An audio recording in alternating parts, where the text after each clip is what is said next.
Hello everyone, welcome back to my new another vlog. বছরের শেষ মাস December পড়ে গিয়েছে আর জাপানে এখন বেশ ভালো ঠান্ডা।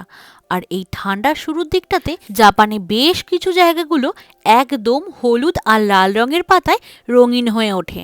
একদম প্রথমে ম্যাপেল লিভসগুলো লাল হওয়া শুরু করে এবং এরপর শীত বাড়তে শুরু করলে ওই ডিসেম্বরের দিকে গিঙ্কো গাছের সবুজ পাতাগুলো এক্কেবারে হলুদ রং নেয়।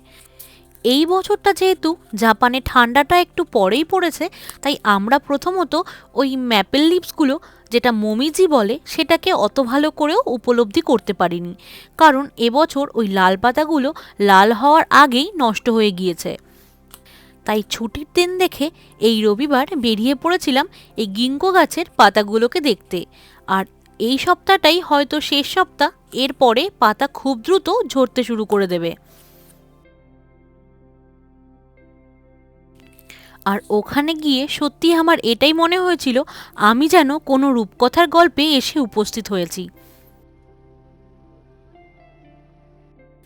আগের বছর আমি ডিসেম্বরের 10 তারিখ জাপান এসেছিলাম।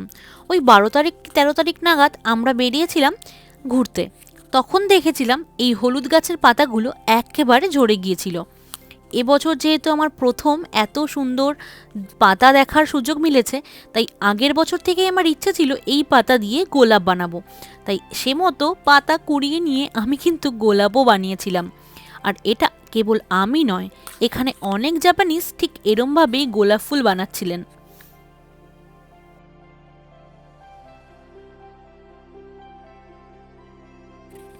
আজকের মতন ভিডিওটা তাহলে এখানেই শেষ করছি। দেখা হবে অন্য কোনো নতুন ভ্লগে। ততদিন সবাই ভালো থাকবেন আর সুস্থ থাকবেন। Thanks for watching. টাটা।